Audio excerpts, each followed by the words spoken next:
আজকে থেকে প্রায় 4014 বছর আগের কথা। আজকে থেকে যখন আমরা লেকচার দিচ্ছি এখন থেকে প্রায় 4014 বছর আগের কথা, মানে প্রায় 4000 বছর আগের কথা। হিসেবটা মেলানো হয়েছে এভাবে যে ঈসা আলাইহিসসালাম এবং মুহাম্মদ সাল্লাল্লাহু আলাইহি ওয়াসাল্লামের যে উম্মত, এর মধ্যে ডিস্টেন্স ছিল 570 বছরের মতো। আবার মুহাম্মদ সাল্লাল্লাহু আলাইহি ওয়াসাল্লামের উম্মতের 1444 বছর চলে গেছে, এটা কাউন্ট করা যায়। আর এর আগে ঈসা আলাইহিসসালাম থেকে ইব্রাহিম আলাইহিসসালামের ডিস্টেন্সটা হচ্ছে 2000 বছর। তো এই ক্যালকুলেশন করলে বোঝা যাচ্ছে যে প্রায় 4000 বছর আগের কথা বা 4014 বছর আগের কথা। গল্প শুনতে আমাদের ভালো লাগে তো নাকি? গল্পের মাধ্যমে অনেক কিছু জানা যায়। আজকে গল্পটা কিন্তু একটু ইউনিক। আজকে থেকে প্রায় 4014 বছর আগের কথা। একটা চমৎকার সভ্যতা ছিল, ঐতিহাসিক সভ্যতা, তার নাম ছিল ব্যাবিলন। এটা ইরাকে ছিল, সেখানে বাবেল নাম একটা শহর ছিল। আমরা অনেকে জানি না যে বর্তমান বাগদাদ হচ্ছে সেই বাবেল নগরী। বর্তমান বাগদাদ হচ্ছে সেই বাবেল নগরী। আর বাবেল সম্পর্কে আল কোরআনে কিন্তু আয়াত আছে। আল কোরআন এমন একটা কিতাব, বিস্ময়কর কিতাব, যেখানে সব কিছুই নাজিল করা হয়েছে। তো আল্লাহ পাক সূরা কাহফে তো বলেছেন, ওয়ালাকাদ সাররাফনা ফি হাযাল কুরআন লিন-নাসি মিন কুল্লি মাসাল। আমি এই কোরআনে মানব জাতির জন্য প্রত্যেকটা বিষয়কেই ব্যাখ্যা করেছি। ওয়া নাযালনা আলাইকাল কিতাবা তিবয়ানান লিকুল্লি শাই। হে নবী, আমি আপনার প্রতি এমন একটা কিতাব নাজিল করেছি যেটা তিবয়ানান লিকুল্লি শাই, প্রত্যেকটা বিষয়কে ব্যাখ্যা করে। যারা আহলে কোরআন ভ্রান্ত আকীদার অনুসারী, তারা কিন্তু এই আয়াত থেকে দলিল পেশ করে। কোরআন তো তিবয়ানান লিকুল্লি শাই, প্রত্যেকটা বিষয়ের ব্যাখ্যা। তার নতুন করে হাদিসের কি প্রয়োজন আছে? এটা আমাদের আলোচনার টপিক না, আমরা ওদিকে যাচ্ছি না। তো আল্লাহ পাক কোরআনে কিন্তু বাবেল নগরীর কথা বলেছেন। সূরাতুল বাকারার 101-2 আয়াতগুলোতে আছে। এই বাবেল নগরী তৎকালীন সময় জাদুবিদ্যার একটা আকড়া ছিল আর কি। এর আগে আমরা জানি সুলাইমান আলাইহিস সালামের সময় ওই হারুত আর মারুত দুজন ফেরেশতাকে দিয়ে মানুষকে পরীক্ষা করা হয়েছিল। এই ঘটনাটা সূরা বাকারার 101-2 আয়াতগুলোর মধ্যে আছে, দেখে নিয়েন। আমি রেফারেন্সগুলো বলে দিলাম। এখানে এই বাবেল নগরীর কথাটা আছে, ঠিক আছে? তো এই নগরীতে প্রায় 4014 বছর আগে একটা ফুটফুটে সুন্দর শিশু জন্ম নেয়। দেখতে খুবই সুন্দর, অমায়িক, দেখলেই মানে মন কেড়ে নেওয়ার মতো সুন্দর। এমন কিছু বাচ্চা থাকে কিন্তু দেখলে আদর করতে ইচ্ছা করে, মন কেড়ে নেওয়ার মতো, ইউনিক, সবার চেয়ে আলাদা। এবং জন্ম নিয়েছে সে এমন একটা পরিবারে, যেই পরিবার তৎকালীন সময়কার যে জালেম শাসক নমরুদ, তার প্রধান পুরোহিত, তার নাম আজার। তৎকালীন বাবেলের শাসনকর্তার নাম হচ্ছে নমরুদ এবং তার প্রধান পুরোহিতের নাম আজার। তার ঘরেই জন্ম নিয়েছেন এই তাওহীদের শেকর ইব্রাহিম আলাইহিস সালাম।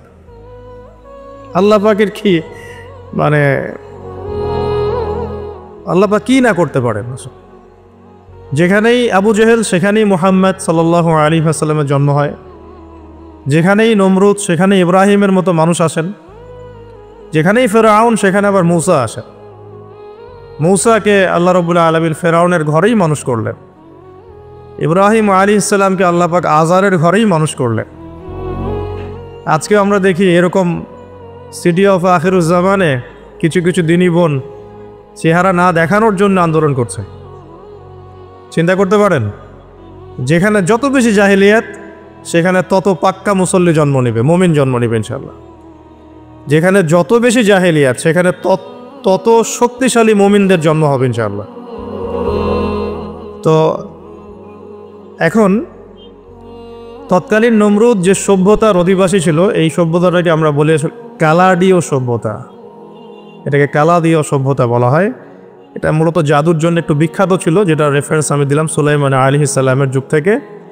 এখানে আজারের ঘরে জন্ম নিয়েছেন আমাদের নবীগণের পিতা, মুসলিম জাতির পিতা ইব্রাহিম আলাইহিস সালাম।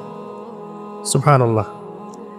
বলা বাহুল্য যে নমরুদ কিন্তু 400 বছর বেঁচে ছিল এবং 400 বছর হায়াত পাওয়ার পরে সে মনে করছিল যে সে কখনো মারা যাবে না। এরপরেই সে নিজেকে খোদা দাবি করা শুরু করেছে আর কি।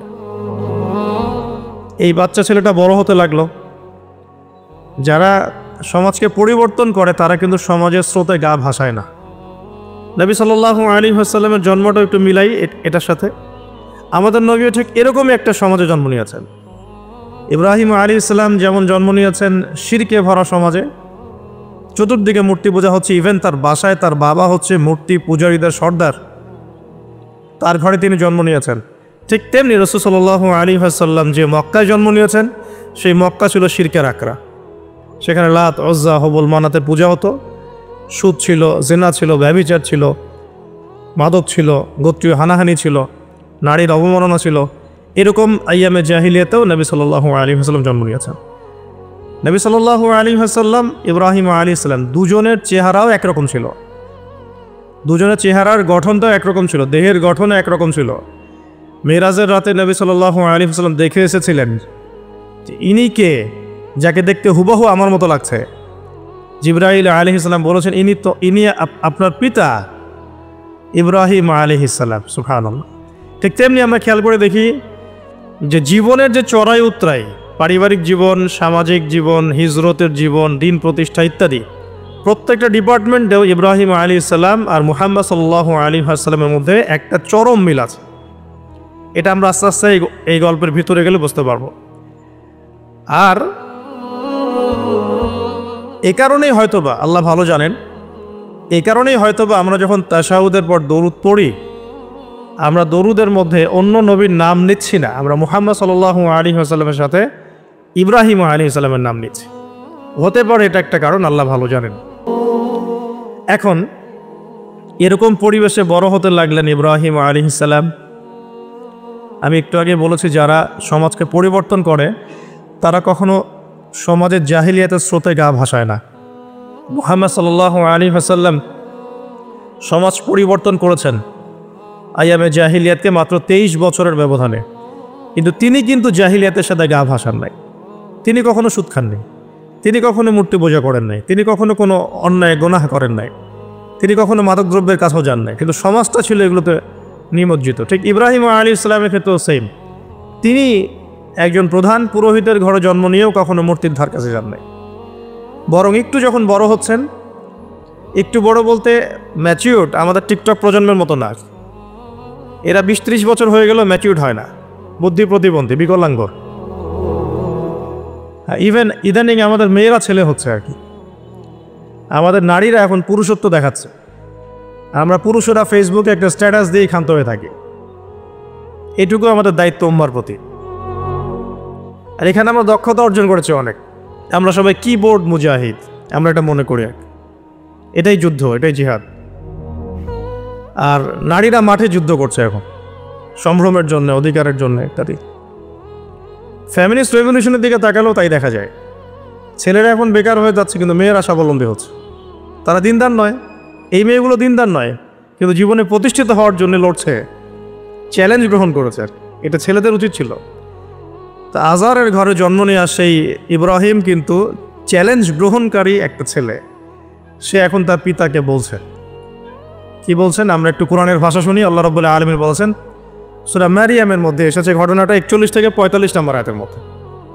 আল্লাহ পাক বলছেন ওয়াজকুর ফিল কিতাবি ইব্রাহিম বা'দা আউযু বিল্লাহি মিনাশ শাইতানির রাজীম। হে নবী মুহাম্মদ সাল্লাল্লাহু আলাইহি ওয়াসাল্লাম, আপনি এই কিতাবে ইব্রাহিমের ঘটনা বর্ণনা করুন।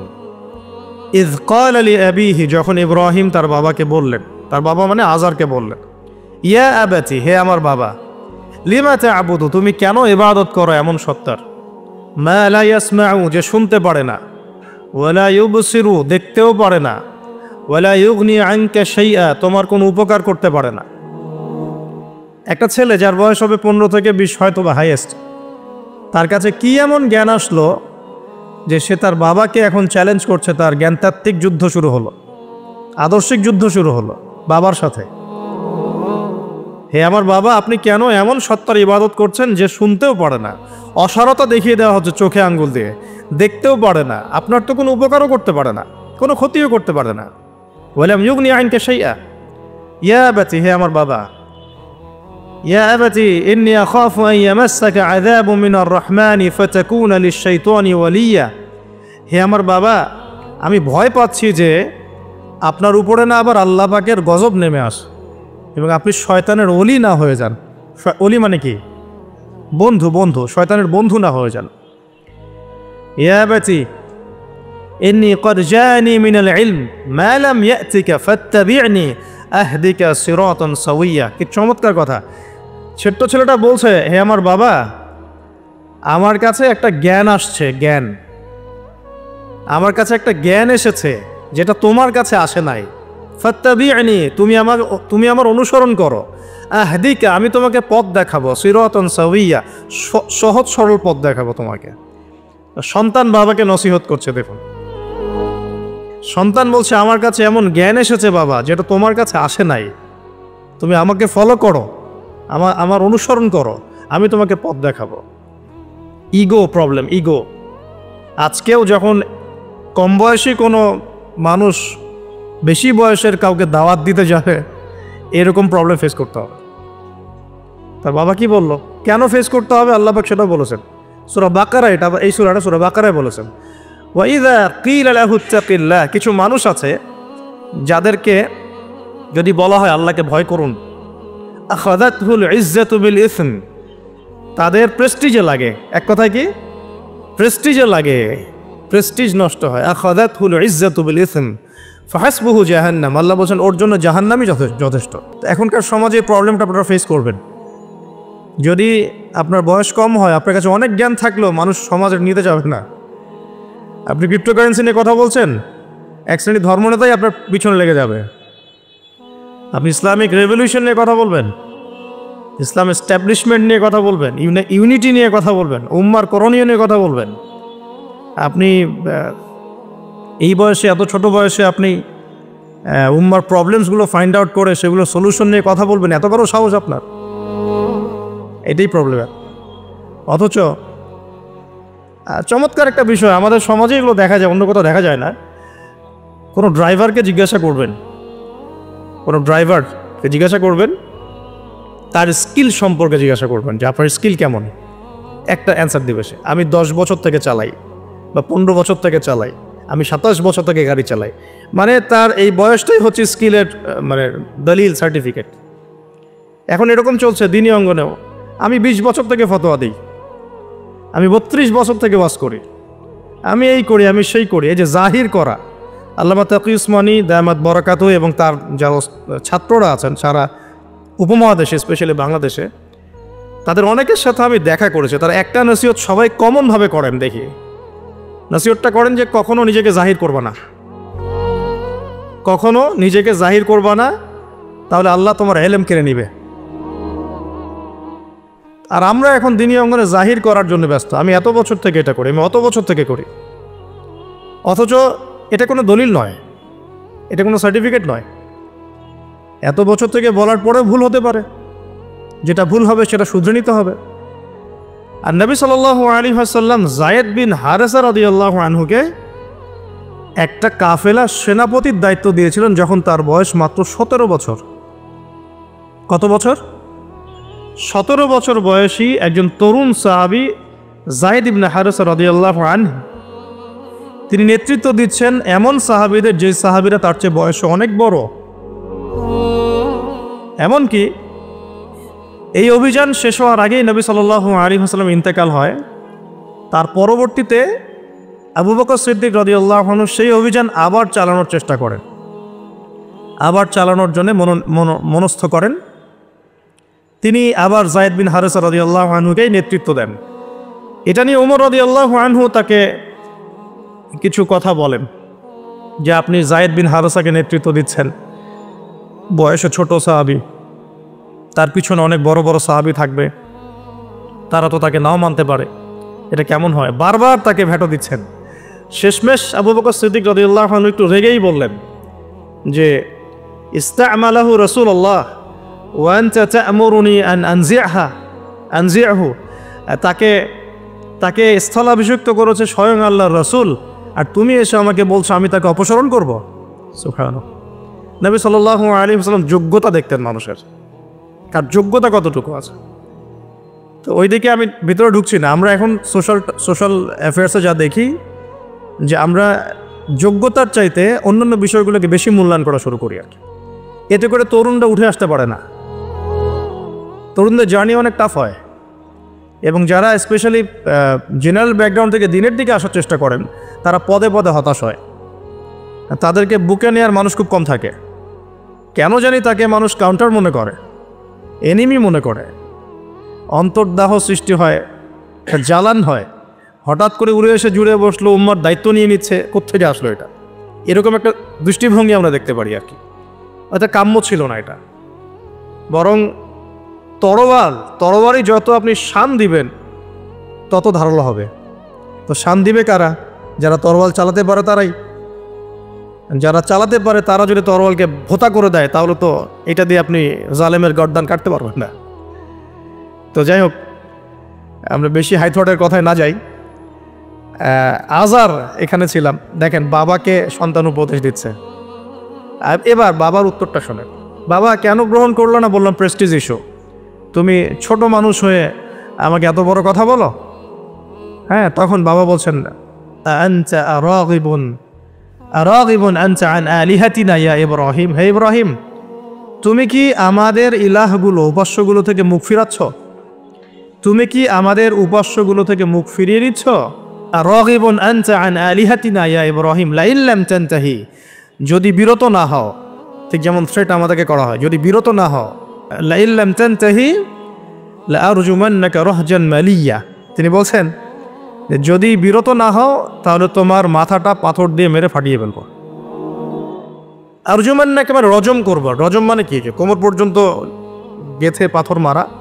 বিবাহিত পুরুষ জেনা করলে যেটা শাস্তি হয়। আর লাইন লাম তানতাহি, যদি বিরত না হও, লাআরজুমান্নাকা রাহজান মালিয়া, দূর হও এখান থেকে বের হও হতভাগা। আমরা বলি না দূর হও এখান থেকে, ঠিক ওইরকম। যদি ফিরে আসো ভালো কথা, না ফিরে আসলে রজম করে দিব, মাথা ফাটিয়ে ফেলবো পাথর দিয়ে মেরে। এখান থেকে দূর হও হতভাগা। কাকে বলছে এটা? ইব্রাহিম আলাইহিস সালামকে।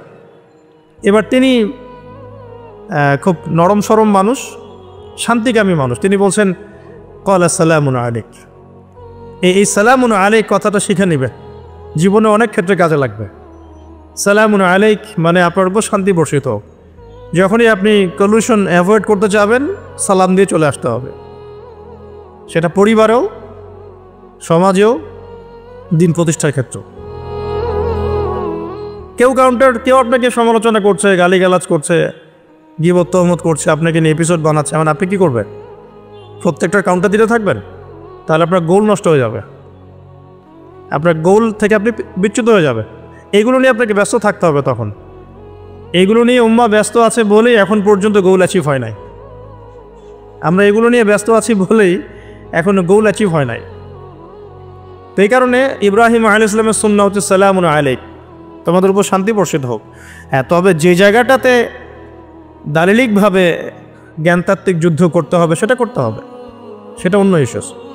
তো ইব্রাহিম আলাইহিস সালামকে পরিবার ছাড়তে হলো। পরিবার মানে তার মাকে ছাড়তে হলো, তার বাবাকে ছাড়তে হলো। তার কোনো অপরাধ আছে? ইব্রাহিম আলাইহিস সালামের কোনো অপরাধ আছে? না।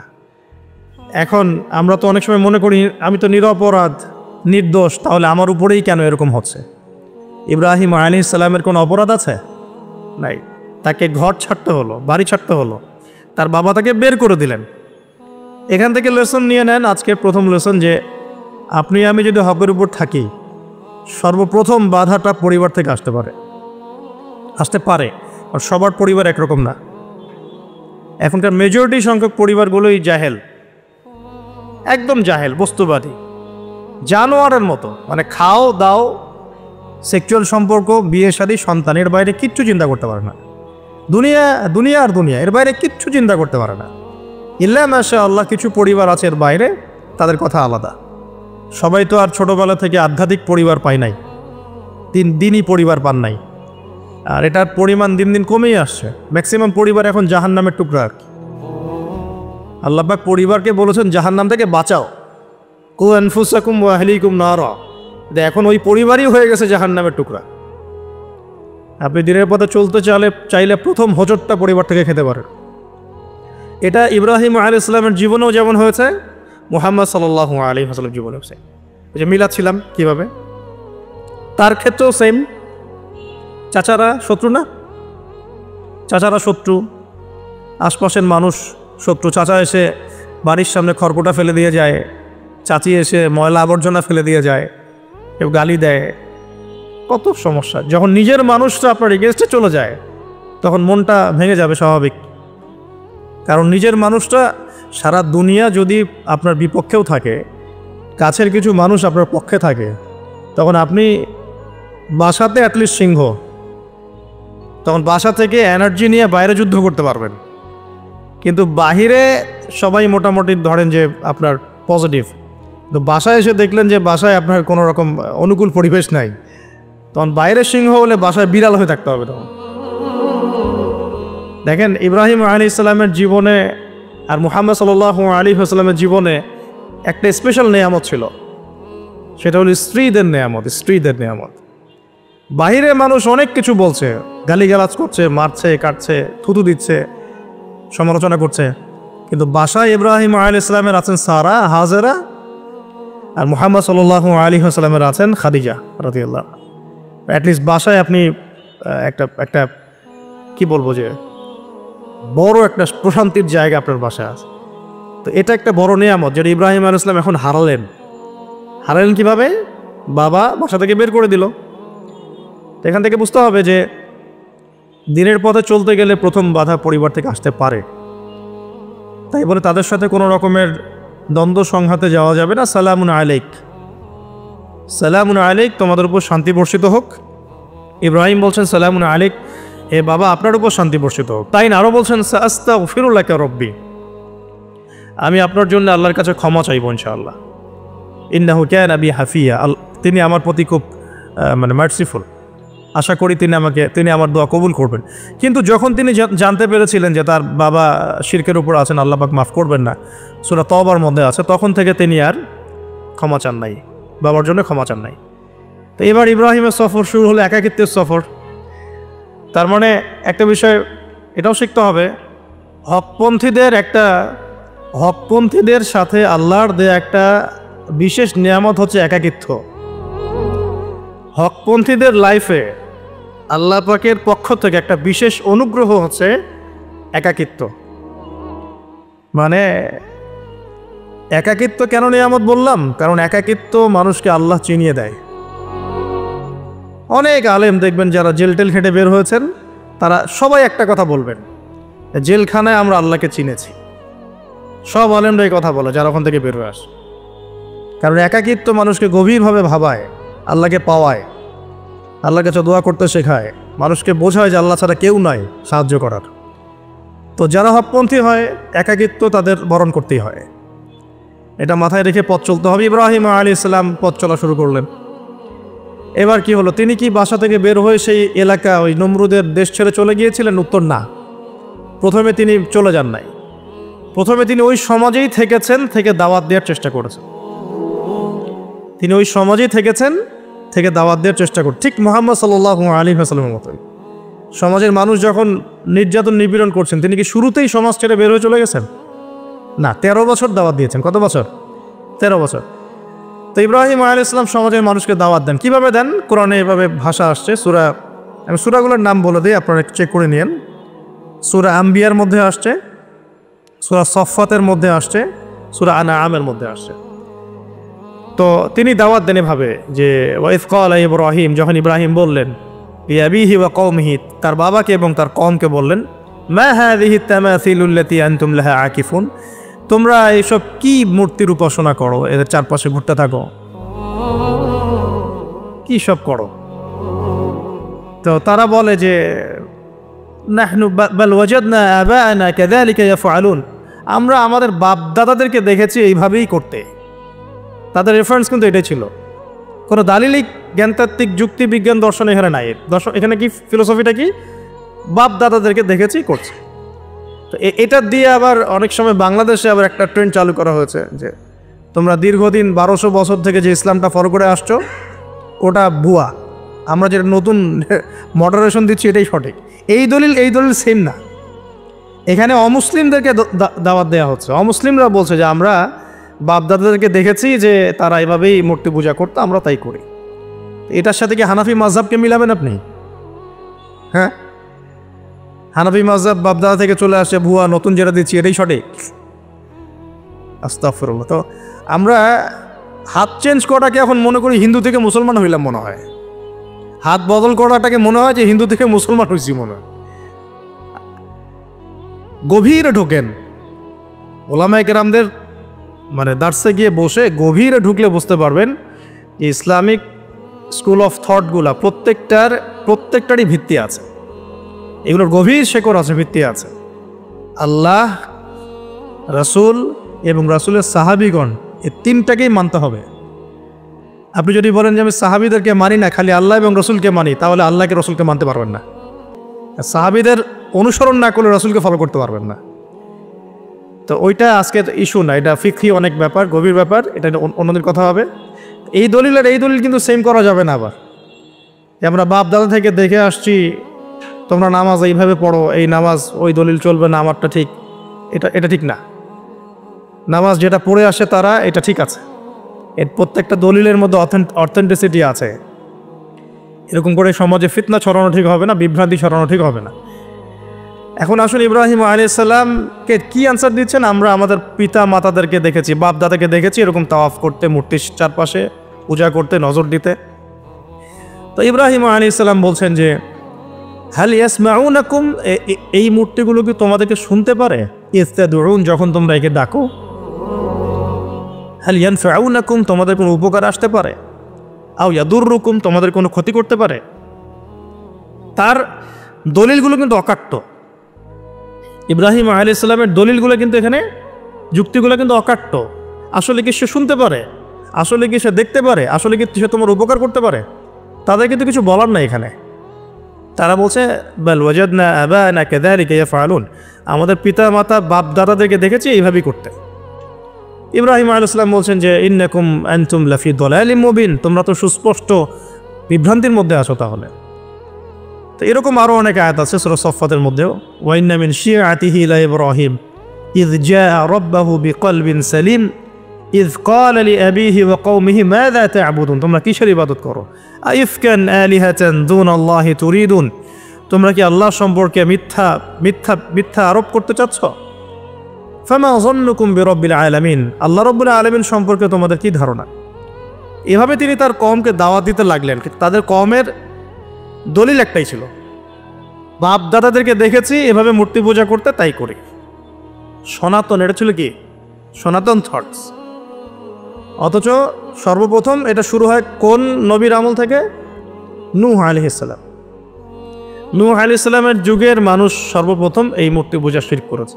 এর আগে মূর্তি পূজা ওয়ার্ল্ডে ছিল না, নূহ আলাইহিস সালামের যুগ থেকে শুরু হয়েছে। তাহলে এটাকে আমরা সর্বোচ্চ পর্যায়ে সনাতন বলতে পারি না। তারও আগে যে সময় চলে গেছে, ওই সময় মানুষ তাওহীদপন্থী ছিল, আদম আলাইহিস সালামের যুগে, তখন মানুষ এই কাজ করতো না। শুরুটা কেমন করে হলো? ভালো উদ্দেশ্যেই শুরু হয়েছিল, ভালো মনে করে। কেমন? যে মানুষ এরকম চিন্তা করে নিয়েছিল যে এই মানুষগুলো লাত, উজ্জা, হবল, ইয়াগুথ, ইয়াউক, নাসর, ইয়াগুথ, ইয়াউক, নাসর, এই ভালো মানুষগুলো আল্লাহর খুব নেককার বান্দা ছিলেন। তাদের স্ট্যাচু তৈরি করা যায়, তৈরি করলে কি হবে? এগুলোকে দেখলে আমাদের আগ্রহ জন্মাবে ইবাদত করার ব্যাপারে। এটা ছিল ওদের থটস। শয়তান এভাবেই তাদেরকে ইনফ্লুয়েন্স করেছিল আর কি, তারা তাই করলো। এই জেনারেশনটা যখন মারা গেল, পরের জেনারেশন যখন আসলো, তখন শয়তান ওদেরকে বোঝালো, ধরেন 100-200 বছর পরে বোঝালো যে ওরা খুব ভালো মানুষ ছিল, ওদের মূর্তিকে মসজিদের বাইরে না রেখে ভিতরে ঢুকিয়ে ফেলো, তাদেরকে সেজদা করতে হবে না, ভিতরে ঢুকিয়ে ফেলো, ইবাদতে মনোযোগ আসবে। পরের জেনারেশন এই কাজটাই করলো। থার্ড জেনারেশনকে শয়তান বোঝালো যে সরাসরি ওদের কাছে চাইলেই হবে, তারা আল্লাহ পাকের অনেক আনুগত্যপ্রাপ্ত, নৈকট্যপ্রাপ্ত বান্দা, সরাসরি তাদের কাছে চাইলেই হবে, আল্লাহর কাছে চাওয়া এখানে চাওয়া একই কথা। ওখানে সেজদা করা, এখানে সেজদা করা একই কথা। এখান থেকে শুরু হলো সরাসরি স্ট্যাচু ওয়ার্শিপ, সরাসরি স্ট্যাচু ওয়ার্শিপিং এখান থেকে শুরু হয়েছে।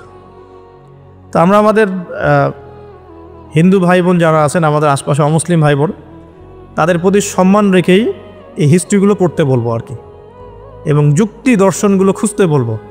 আসলে কি তারা শুনতে পায়? আসলে কি সে আমার কোনো উপকার করতে পারে? আসলে কি সে আমার কোনো ক্ষতি করতে পারে? আসলে কি সে সৃষ্টিকর্তার প্রতিমূর্তি হতে পারে কিনা? তো আমরা এটা আহ্বান জানাবো, আমরা কারো ধর্মীয় অনুভূতিতে আঘাত করব না। ইসলাম আমাদেরকে এটা শেখায় না। ইসলাম এটা শেখায় যে মানুষকে হিকমার সাথে, প্রজ্ঞার সাথে দাওয়াত দেয়া, যাতে করে তারা জাহান্নামের রাস্তা থেকে ফিরে আসতে পারে ইনশাআল্লাহ। এখন আসুন, আরও একটা দাওয়াত ইব্রাহিম আলাইহিস সালাম তার কওমকে দিলেন। সেটা কি? এবার এখানে সমাজের মানুষের সাথে ওই সমাজের ধর্ম নেতারাও ছিল। সমাজে কিন্তু কয়েক শ্রেণীর মানুষ থাকে, মানে সামাজিক নেতা, ধর্মনেতা, রাষ্ট্রনেতা। তো রাষ্ট্রনেতার পর্যায়ে এখন ইব্রাহিম আলাইহিস সালাম যান নাই, এখন সমাজ নেতা আর ধর্মনেতা চলছে আর কি। এবার ধর্মনেতা আসলো, এসে ধর্মনেতারা তাকে বোঝানোর চেষ্টা করলো যে এই আসমানের তারা, চাঁদ, সূর্য, প্রকৃতি, গাছপালা, এগুলোও ইলাহ, এগুলোর ইবাদত করা যায়। এই ঘটনা আল্লাহ রাব্বুল আলামিন সূরা আনআমের মধ্যে বলেছে। তো ইব্রাহিম আলাইহিস সালামকে তারা দেখাচ্ছে, এটা আরবীয় একটা কাব্যিক ভাষায় কোরআনে এসেছে, চমৎকার ভাষায়, যে ফালাম্মা জান্না আলাইহিল লাইল, যখন তার উপর রাত আচ্ছাদিত হলো, রাআ কাওকাবা, তখন ইব্রাহিম আলাইহিস সালাম কি দেখলেন? আকাশে তারা দেখলেন। ঠিক আছে, তারা দেখলেন। মূর্তি পুজোর এখানেই আছে, ধর্মনেতারাও এখানেই আছে। তো তিনি বলছেন হাযা রব্বি, এটা আমার রব। ফালাম্মা ফালা, যখন তারকাগুলো অস্তমিত হলো, ক্বালা লা উহিব্বুল আফিলিন, আমি তো অস্তমিত যাওয়া জিনিসকে পছন্দ করি না। রব তো অস্তমিত যাবে না, এখানেও যুক্তি লাগবে, তো আমার ফিলোসফি লাগবে, আমার এখানে দর্শন লাগবে, এখানে তো আমাকে মানে প্রজ্ঞা দিয়ে বোঝাতে হবে। এটা তো অস্তমিত হয়ে গেল, এটা তো রব হতে পারে না। ফালাম্মা রাআল কামারা বাযিগান, যখন সে চাঁদকে দেখলো জলজল করছে একদম। আর এখনকার চাঁদ দেখা আগের চাঁদ দেখা তো এক না, এখন তো আমরা চাঁদের আলোই খুঁজে পাই না, তখনকার চাঁদ তো অন্যরকম। বাযিগান মানে জলজল করছে। তখন তিনি বললেন হাযা রব্বি, এটা আমার রব। তখন ফালাম্মা ফালা, যখন এটাও অস্তমিত হয়ে গেল, তিনি বলছেন লাইল্লাম ইয়াহদিয়ানি রব্বি লাকুনান্না মিনাল কওমিদ দাল্লিন, আল্লাহ যদি আমাকে হেদায়েত না দেন তাহলে আমি এই দল্লিনদের অন্তর্ভুক্ত হয়ে যাব। ইব্রাহিম আলাইহিস সালাম বলছেন ফালাম্মা রাআ শামসা বাযিগাতান, যখন এবার সূর্যকে দেখলেন দিনের বেলা, এটা তো আরও বড়। হাযা রব্বি হাযা আকবার, এটা আমার রব, এটা সবচেয়ে বড়। হাযা আকবার, এটা সবচেয়ে বড়। ফালাম্মা ফালাত, এটা যখন অস্তমিত হয়ে গেল, তখন তিনি বলছেন এই কথাটা যে ইয়া কওমি ইন্নী বারিউম মিম্মা তুশরিকুন, হে আমার কওম, তোমরা যেগুলোকে দিয়ে আল্লাহর সাথে শরিক করছো, এখান থেকে আমি আমার চেহারাকে ফিরিয়ে নিলাম। সুবহানাল্লাহ। তখন তিনি এই কথাটা বলেন ইন্নী ওয়াজ্জাহতু ওয়াজহিয়া লিল্লাযী ফাতারাস সামাওয়াতি ওয়াল আরদা হানিফা ওয়া মা আনা মিনাল মুশরিকিন, আমি আমার চেহারাকে ফিরিয়ে নিচ্ছি এই আসমান সমূহ এবং জমিনের সৃষ্টিকর্তার দিকে, এবং আমি মুশরিকদের অন্তর্ভুক্ত নই। ইন্না সলাতি ওয়া নুসুকি ওয়া মাহইয়ায়া ওয়া মামাতি লিল্লাহি রাব্বিল আলামিন, আমার সলাত, আমার কুরবানি, আমার স্যাক্রিফাইস, আমার জীবন, আমার ফুল লাইফ, আমার মৃত্যু, সব কিছু কার জন্যে? জগৎ সমেত প্রতিপালক আল্লাহর জন্যে। লা শারীকা লাহু, তার কোনো শরিক নাই। ওয়া বিযালিকা উমিরতু, এই একনিষ্ঠভাবে তার ইবাদত করার জন্যই আমি আদিষ্ট হয়েছি।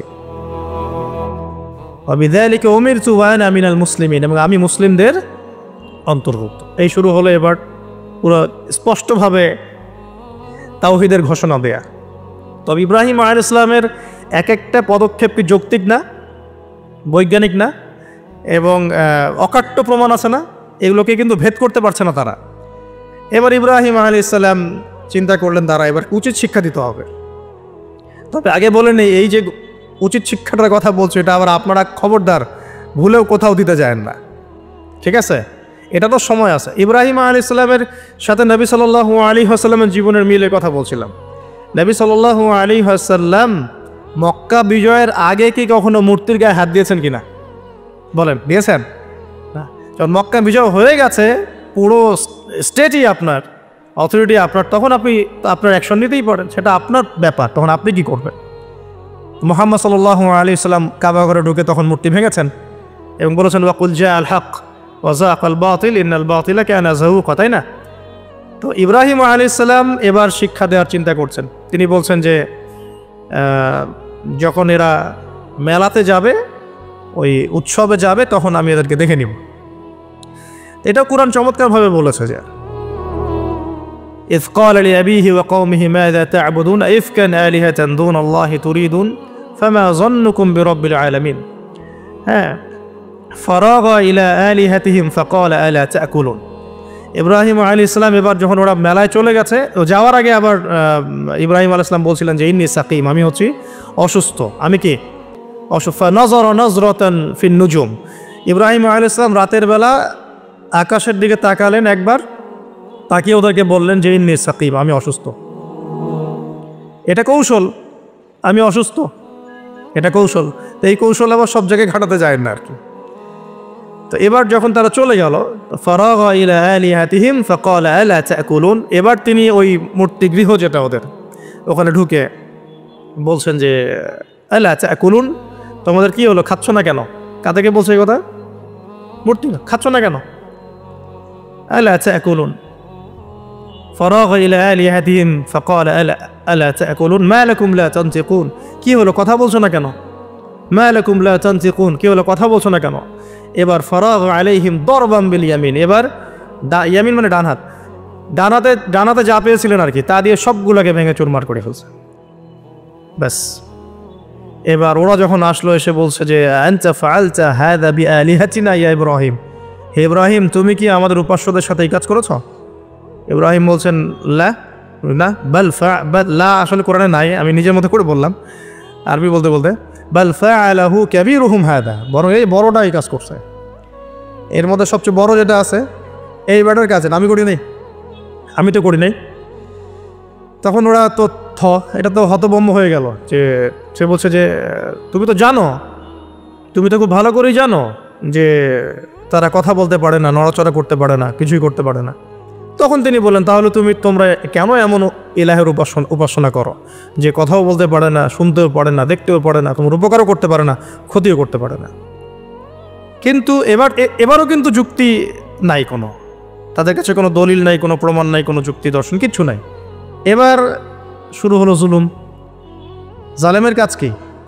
যুক্তি, জ্ঞান, দর্শন, বিজ্ঞান এগুলো দিয়ে যখন পরাস্ত, এগুলো দিয়ে পারছি না, এবার পেশি শক্তি। এবার কি? পেশি শক্তি। ব্যাস, এবার পেশি শক্তি। ইব্রাহিম আলাইহিস সালামকে নিয়ে যাওয়া হচ্ছে নমরুদের দরবারে। এবার চলো, এবার তোমার আজকে খবর আছে। এবার পুরো রিমান্ড হবে 7 দিনের।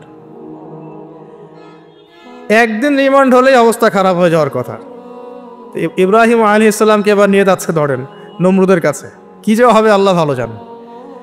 ইব্রাহিম আলাইহিস সালাম যখন যাচ্ছেন তখন কি তিনি জানতেন যে আল্লাহ পাক তাকে আগুন থেকে বাঁচাবেন? এই ঘটনা যে ঘটবে তিনি কি জানতেন? আচ্ছা, আমরা না হয় জানি যে এমনটা হয়েছিল। ইব্রাহিম আলাইহিস সালাম ওই সময় তো আর জানতেন না যে কি হতে যাচ্ছে। তার মানে তার ওই সময় তার ইমানের তেজ, তার স্থিরতা, ইস্তেকামা এবং তাওয়াক্কুল কত বেশি ছিল। তাকে নিয়ে যাওয়া হচ্ছে। এবারে নমরুদের সামনে দাঁড় করিয়ে নমরুদ এবার একটু মজা নিয়ে জিজ্ঞাসা করলো যে কে তোমার রব? ওই কবরের প্রশ্ন করার মতো, মান রব্বুক, তোমার রব কে? তো ইব্রাহিম আলাইহিস সালাম বলছে রব্বি আল্লাযী ইউহয়ী ওয়া ইউমীত, আমার রব তিনি যিনি জীবন দেন মৃত্যুও দেন। এবার নমরুদ বলছে ক্বালা আনা উহয়ী ওয়া উমীত, আমি তো জীবন দিই আর মৃত্যু দেই। কিভাবে? একজন যাবজ্জীবন প্রাপ্ত আসামিকে ডেকে নিয়ে ছেড়ে দিল, দিয়ে বললো যে জীবন দিলাম। আর একজন আসামিকে ডেকে তৎক্ষণাৎ মৃত্যুদণ্ড দিয়ে মৃত্যু দিলাম। তো ইব্রাহিম দেখলেন আলাইহিস সালাম এ তো মোটা বুদ্ধির মানুষ, কারণ যে যত বড় জালেম হয় তার বুদ্ধি তত মোটা হয়, কিন্তু এটা মাথায় রাখবেন। ফেরাউনের মতো জুলুম মানুষের বুদ্ধি লোপ করে দেয়, আর শিরক মানুষের মধ্যে ভয় সঞ্চার করে। যখন আপনি শিরক করতে থাকবেন মনে খুব ভয় কাজ করবে। এবং মুশরিক বাহিনী কখনো ইসলামের বিজয় লাভ করতে পারে নাই। যে মুসলিম সেনাবাহিনীর মধ্যেও শিরক ছিল না, ওরা যুদ্ধের মাঠে পরাজিত হয়ে গেছে। ইতিহাস ঘাটবেন, মুসলিম যে সেনাবাহিনীর মধ্যে শিরক ছিল ওই সেনাবাহিনী পরাজিত হয়ে গেছে। আবার অল্প গুটি কয়েক সেনাবাহিনী তারা তাওহীদপন্থী ছিল, তারা জয়লাভ করেছে। ইতিহাস ঘেটে দেখবেন। তো জুলুম কি করে? বুদ্ধি লোপ পায়। নমরুদের বুদ্ধি লোপ পেয়ে গেল। তো ইব্রাহিম আলাইহিস সালাম বলছেন রব্বি আল্লাযী ইউহয়ী ওয়া ইউমীত, এ তো এটা বুঝলো না। তাহলে ইন্নাল্লাহা তাআলা ইন্নাল্লাহা ইয়াতি বিশ-শামসি মিনাল মাশরিক ফাতি বিহা মিনাল মাগরিব, ইব্রাহিম আলাইহিস সালাম বলছেন যে আল্লাহ রাব্বুল আলামিন, আমার আল্লাহ, তিনি পূর্ব দিক থেকে সূর্য ওঠান, তো তুমি যদি ইলাহ হয়ে থাকো তাহলে পশ্চিম দিক থেকে উঠাও। এটা আরো বড় অকাট্য দলিল হলো। তার অবস্থাটা আল্লাহ ব্যাখ্যা করছেন এভাবে, আল্লাহ বলছেন ফাবুহিতাল্লাযী কাফার, কাফের একদম হতভম্ব হয়ে গেল। একদম হতভম্ব হয়তো লাভ নাই, পেশি শক্তি আছে আমার, তোমার যুক্তি বিজ্ঞান দর্শন থিওরি তো আমার দরকার নাই, তোমার দিনের জ্ঞানের এলিমেন্ট তোমার দরকার নাই, তোমার ওয়াজ নসিহতের আমার দরকার নাই, আমার কাছে কি আছে? পেশি শক্তি আছে, পিঠায় সব সিধা করে ফেলাবে একেবারে। ব্যাস ইব্রাহিম আলাইহিস সালামের জন্য বলছে হাররিকুহু ওয়ানসুরু আলিহাতাকুম, একে জ্বালায় দাও, পুরায় দাও, একে জ্বালায় পুরায় দাও, তোমাদের ইলাহদেরকে সাহায্য করো। আল্লাহ পাক অন্য জায়গায় বলছেন যে ফাআরাদু বিহি কাইদান ফাজআলনাহুমুল আসফালিন, তারা ইব্রাহিম আলাইহিস সালামকে নিয়ে একটা বিশেষ বড় একটা কৌশল করলো। এই কৌশলটা কি ছিল? তাকে অগ্নিকুণ্ডের মধ্যে ফেলে দেওয়ার একটা চেষ্টা করলো, আগুন জ্বালিয়ে রাখলো, বলা হয় 40 দিন, এগুলো হিস্ট্রি বা তাফসীরগুলোতে আসছে, আমি just Quran text to the point বলছি। তো আগুন দাউ দাউ করে জ্বলতে লাগলো, ওই ব্যাবিলন ওখানকার সব মানুষ দেখছে বিষয়টা। তো ইব্রাহিম আলাইহিস সালামকে ফেলে দেওয়া হবে। দেখেন, যখন ফেলে দেওয়া হবে তখন কি ইব্রাহিম জানতেন যে তিনি আগুনে পুড়বেন না? তিনি তাহলে প্রস্তুত ছিলেন, তিনি তখন জীবন দেওয়ার জন্য প্রস্তুত ছিলেন। ঠিক আছে, এখন তাকে ফেলে দেওয়া হচ্ছে, ঠিক ওই সময়ে জিবরাইল আলাইহিস সালামের আগমন। সুবহানাল্লাহ। তিনি এসে বলছিলেন যে আমার কাছে কোনো হাজত আছে নাকি আপনার? তখনও ইব্রাহিম আলাইহিস সালাম বলেছেন আপনার কাছে আমার কোনো হাজত নাই। হাসবি আল্লাহ ওয়া নি'মাল ওয়াকিল, এই যে কথাটা আমরা বলি হাসবুন আল্লাহ ওয়া নি'মাল ওয়াকিল, হাসবি আল্লাহ ওয়া নি'মাল ওয়াকিল, ইব্রাহিম আলাইহিস সালাম বললেন আল্লাহই আমার জন্য যথেষ্ট এবং তিনিই আমার উত্তম কর্মবিধায়ক। বাস এরকম মোমেন্টে বান্দা যখন আল্লাহকে এভাবে চাবে, আল্লাহ রাব্বুল আলামিন না এসে পারবেন? কখনই পারবেন ইনশাআল্লাহ তাআলা। তখন আল্লাহ রাব্বুল আলামিনের আদেশ চলে আসলো, ইয়া নার, হে আগুন, কুনি বারদান ওয়া সালামান আলা ইব্রাহিম, ইব্রাহিমের জন্য ঠান্ডা হয়ে যাও, শীতল ঠান্ডা হও, মানে খুব শীতল না, আবার আরামদায়ক শীতল ঠান্ডা হয়ে যাও। সুবহানাল্লাহ। এভাবে আল্লাহ রাব্বুল আলামিন ইব্রাহিম আলাইহিস সালামকে অগ্নি পরীক্ষা থেকে বাঁচালেন। ওখানে ইব্রাহিম আলাইহিস সালাম থাকলেন, কোনো ক্ষতি হলো না। তিনি পরবর্তী সময় বলেছিলেন ওই সময়টুকুর মধ্যেই তিনি শান্তিতে ছিলেন। যে বললাম না, অনেকে যে নির্যাতন নিপীড়নের শিকার হয় তারপরে বলে যে ওই সময়টুকুই ভালো ছিলাম, আল্লাহকে পেয়েছিলাম, তেলাওয়াত বেশি ছিল, তাহাজ্জুদ বেশি ছিল, পরে ফিতনার যুগে চলে আসছি। তো এই হলো অগ্নি পরীক্ষা। এরপরে কমকে দাওয়াত দেওয়ার হলো না, সেখান থেকে চলে যেতে হলো। ওই যে অগ্নি পরীক্ষা ইব্রাহিম আলাইহিস সালামকে এখানে দিতে হয়েছে, ওইরকম পরীক্ষা আমাদের নবী সাল্লাল্লাহু আলাইহি ওয়াসাল্লামকে দিতে হয়েছে তায়েফের মাঠে, দিতে হয়েছে বদরের মাঠে, উহুদের মাঠে। এখানে আল্লাহ পাক ফেরেশতা নামিয়ে দিয়েছেন সাহায্যের জন্য, বদরের মাঠে দেখেন, উহুদের মাঠে আল্লাহ পাক ফেরেশতা নামিয়েছেন সাহায্যের জন্য। একদম হুবাহুমিল পাবেন আপনি জিনিসগুলো, খালি বাসিরা থাকলেই হবে, ধরতে পারলেই হবে জিনিসগুলো। সামনে যাই, এবার শুরু হলো জীবনের দ্বিতীয় পর্যায়ে। এবার তিনি হিজরত করে চলে যাচ্ছেন। দেখেন, এখানেও হিজরত, আবার নবী সাল্লাল্লাহু আলাইহি ওয়াসাল্লামের যুগেও মক্কা থেকে মদিনায় নবীগণের জীবনের সাথে এগুলো জড়িত। ঠিক আছে, এখন যাওয়ার তো একজন সাথী লাগবে। তো একাকিত্বের জীবনের অবসান ঘটলো, আল্লাহ রাব্বুল আলামিন তাকে সাথী দিলেন। সাথীর নাম হচ্ছে সারা আলাইহিস সালাম। কি নাম? অনন্য সুন্দরী নারী ছিলেন। ইতিহাসে বলা হয় যে দুজন নারী সবচেয়ে বেশি সুন্দরী, দুজন। আমাদের মতো আর্টিফিশিয়াল সুন্দরী না আর কি, আর্টিফিশিয়াল সুন্দরী কথা বলো, অরিজিনালি সুন্দরী দুজন নারীর কথা বলা হয়েছে। একজন হচ্ছেন হাওয়া আলাইহিস সালাম, অনন্য সুন্দরী নারী ছিলেন, এবং আরেকজন সারা আলাইহিস সালাম, তিনি পরম সুন্দরী নারী ছিলেন। দেখেন, সারা আলাইহিস সালাম তার গর্ভ থেকে কিন্তু পরবর্তীতে সন্তান তো প্রথমে হচ্ছিল না, তাই না? শেষ বয়সে গিয়ে সন্তান হলো। হাজরা আলাইহিস সালামের গর্ভ থেকে কি ইসমাইল, আর সারা আলাইহিস সালামের গর্ভ থেকে ইসহাক। ইসহাক আলাইহিস সালামের পরে ইয়াকুব, আর ইয়াকুবের পরবর্তী বংশধর যারা তারা কি বনু ইসরাইল। তাই বনু ইসরাইলের মধ্যে ইউসুফ হাসান, ইউসুফ সবচেয়ে সুন্দর ছেলে না? সারা আলাইহিস সালামের সৌন্দর্য, সুবহানাল্লাহ, কথা বুঝতে পারছেন? মায়ের সৌন্দর্য, মার বাবা, তারা ছিলেন পরম সুন্দর। এখন সারা আলাইহিস সালামের সাথে বিয়ে হলো। দেখেন, এই যে লম্বা সময় আলোচনা করলাম, এই সময়টুকুর মধ্যে ইব্রাহিম আলাইহিস সালামের দাওয়াতে মাত্র 2 জন মানুষ মুসলমান হয়েছে। কয়জন? একজন হলো তার স্ত্রী সারা, আর একজন হচ্ছে তার ভাতিজা, তার নাম লুত। ভাতিজার নাম কি? লুত। পরবর্তীতে তিনিও নবী হয়েছিলেন এবং তাকে সাদুম গোত্রের কাছে পাঠানো হয়েছিল। কোন পাপের কারণে? হোমোসেক্সুয়ালিটি, সমকামিতা, যেটা এখন ওই যে বিজ্ঞাপন দিয়ে প্রচার করা হয়। এবং ঢাকা শহরে যদি একটা শুমারি করা হয়, দেখবেন এদের সংখ্যা কম হবে না। ঢাকা শহরে যাকে শুমারি করা হয়, দেখবেন এদের সংখ্যা কম হবে না। তা এখন যদি ভূমিকম্প আসে, আমরা কি লা ইলাহা ইল্লাল্লাহ বলবো? বলেন তো। আমরা তো ডেকে নিয়ে আসতেছি ভূমিকম্প, আমরা ডেকে নিয়ে আসতেছি যে আল্লাহ পাক বলছেন এগুলো করো না, গজব আসবে। আমরা করছি আর এটাকে ডেকে নিয়ে আসতেছি, আসো। আর এদিকে আমরা মানে রড সিমেন্টের অ্যাডভার্টাইজ করতেছি আর কি, এগুলো দিয়ে বাড়ি বানালে কোনোদিন ভাঙবেও না, কাঁপবেও না। আমাদের চিন্তাগুলো কেমন হয়ে গেছে জানি। আল্লাহ পাক জেনা, ব্যভিচার, মাদক, পর্নোগ্রাফি, এই সমকামিতার এইসব পাপের কারণে এরকম গজবগুলো নাজিল করেন। শুধু ঢাকা কেন, এরকম বড় বড় মেগা সিরিজ যেগুলো আছে, এগুলোতে এখন এটার অধিকার তারা চাচ্ছে, আন্দোলন করে অধিকার চাচ্ছে। আপনার রেইনবো ফ্ল্যাগ দেখবেন, রংধনু ফ্ল্যাগ। রংধনু ফ্ল্যাগ মানেই সমকামিতা। অ্যাডভার্টাইজ দিয়ে দিয়ে, পোস্ট দিয়ে দিয়ে এখন মানুষ, আগে যেমন মেয়েরা বাসায় গিয়ে গিয়ে কিছু সার্ভিস দিত না, মানে খারাপ সার্ভিসের কথা বলছি আর কি, এখন এভাবে ছেলে ছেলেকে সার্ভিস দেওয়ার জন্য ডাকতেছে। এটা কোনো গালগল্প করছি না, এটা বাস্তবতা। যদি আমাকে বলেন যে আপনি চোখের সামনে প্রমাণ দেন, আমি দিতে পারবো না। যদি আপনি আমাকে 1 মাসের জন্য অথরিটি দেন ঢাকা শহরে, তাহলে দিতে পারবো উইদিন 1 মাসের মধ্যে। এখন যদি আমাকে বলেন আমার চোখের সামনে এনে দেন, আমি দিতে পারবো না তো, কারণ তাত্ত্বিকভাবে পড়ে অনলাইনে দেখছি। যদি বলেন যে 1 মাসের অথরিটি আপনাকে দিলাম, খুঁজে বের করে দেন, 7 দিন লাগবে না ইনশাআল্লাহ। তো কথা হচ্ছে এটাই, যে এই যে সাদুম গোত্রের কাছে পাঠানো হচ্ছে লূত আলাইহিস সালামকে সমকামিতার পাপের কারণে। পরবর্তীতে এই কমটাকে ধ্বংস করা হয়েছে। আল্লাহ পাক এমনভাবে ধ্বংস করেছেন যেটা ইতিহাসে কখনো করেন নাই।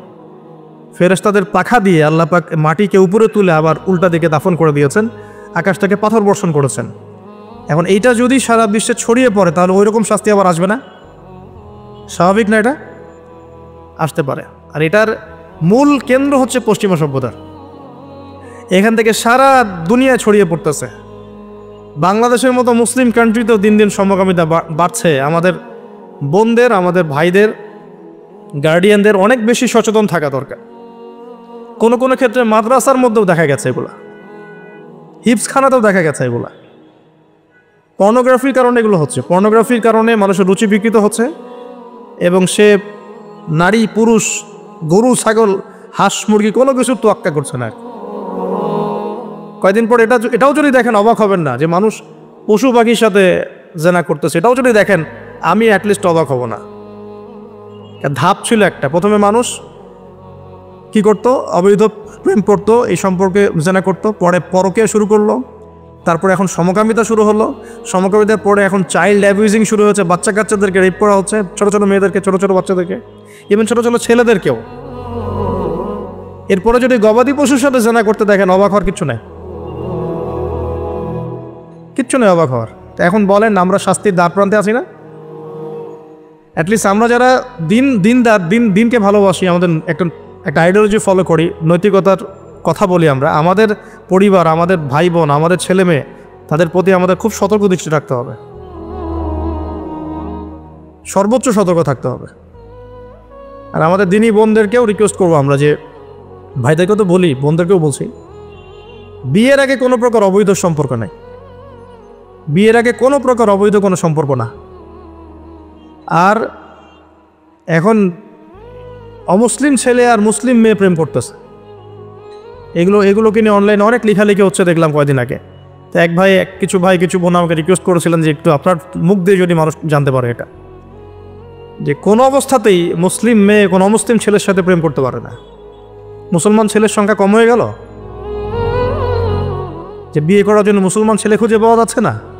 পরবর্তীতে তারা সেই দিনই সেই মুসলিম বোনের ইজ্জত নষ্ট করে তাকে গর্ভবতী করে দিয়ে ভেঙে যাচ্ছে, এটা ওদের একটা মিশন। আর ওদের মিশনের কথা আমি পরে বলবো। আর আমি মুসলিম মেয়ে হয়ে কেমন করে একটা অমুসলিম ছেলের সাথে প্রেম করতে পারলাম? আমার বাসার মুসলিম ছেলে, মুসলিম মেয়ে কেমন করে একটা অমুসলিম ছেলের সাথে প্রেম করতে পারে? এটা তো আমাকে আগে ফাঁসির কাজটা ঝোলানো দরকার, আগে বিচারটা তো আমার করা দরকার আগে। আমরা আমাদের দিনী বোনদেরকে সর্বোচ্চ সতর্ক করব।